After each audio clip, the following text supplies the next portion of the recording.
Emeka wiped the sweat from his brow as he trudged along the dusty path leading to his family's house. He was just 31 years old, yet his body felt older than it should. Sickle cell had drained him over the years, but not as much as his family had. Since he was 16, he had carried their burdens, sacrificing his own dreams. His father, a struggling farmer, and his mother, once a beverage seller, had depended on him. His younger siblings, Obiora and Kelechi, had thrived under his sweat and sacrifice. He had done all kinds of jobs, manual labor, petty trade, even security work, just to keep the family afloat. His mother never failed to remind him how much they had spent on his health while growing up. "You were always sick, always draining us," she would say.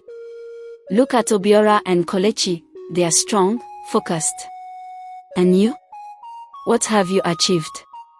His father forbade him from buying properties in his name, that any property he buys is a family property. His mother squandered every money he gave her for business. Still, he provided. He paid the rent, stocked the house with food, and made sure everyone was comfortable, and ensured his siblings never lacked. Then, Obiora graduated and decided to further his studies abroad.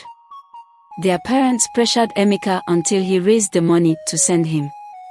For years, Emeka worked harder, sending money to support Obiora overseas. Meanwhile, Kelechi had also finished school and married comfortably. Then, life hit Emeka. He lost his job. His savings ran dry.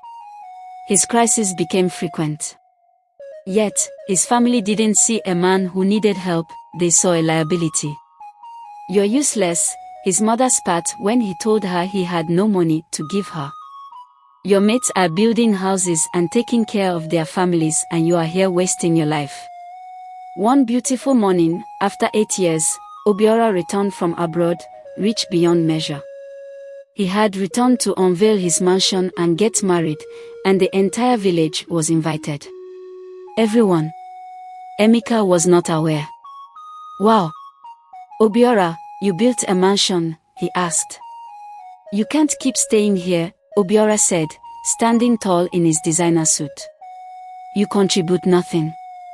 I send money for our parents, and I won't have you feeding from it." His father nodded in agreement. "Leave, Emeka. You are a man now. Go and do something meaningful with your life and stop depending on your younger brother." The words cut deeper than any pain he had ever known.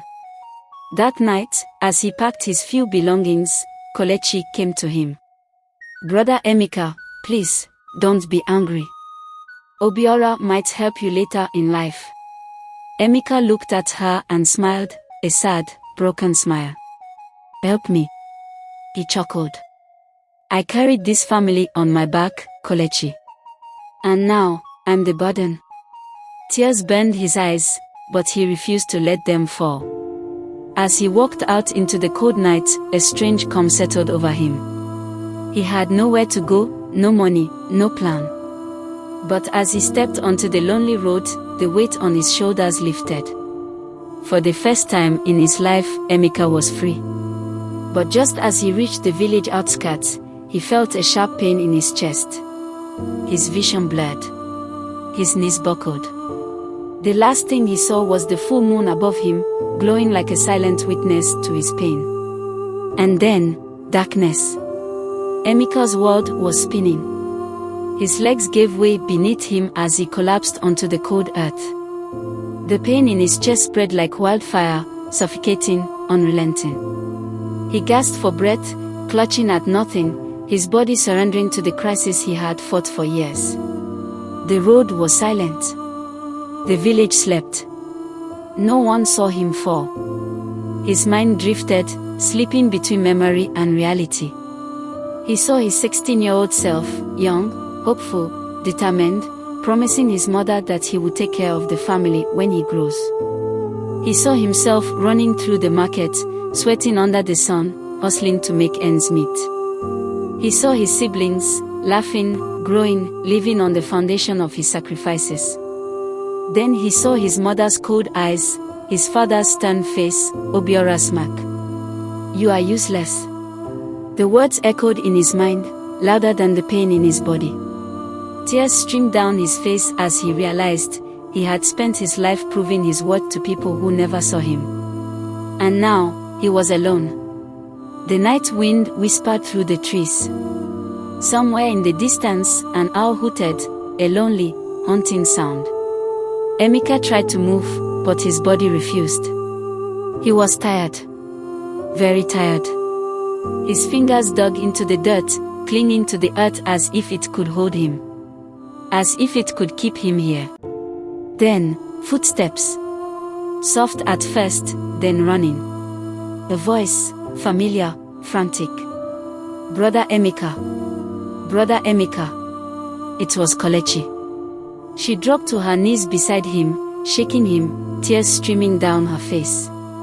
"Brother Emeka, please, don't do this. Please, stay with me." More footsteps. Murmurs. The village had woken up. Shadows gathered around him, faces he had known all his life. His mother. His father. Obiora. For the first time, their eyes held fear. Regret. But it was too late. Emeka's lips parted in a weak smile. His eyes, though heavy, were clear. "I gave you everything," he whispered, his voice barely audible. "And you gave me nothing. You gave birth to me as sickle cell and still allow me suffer this much." A tear slipped down his mother's cheek. His father swallowed hard.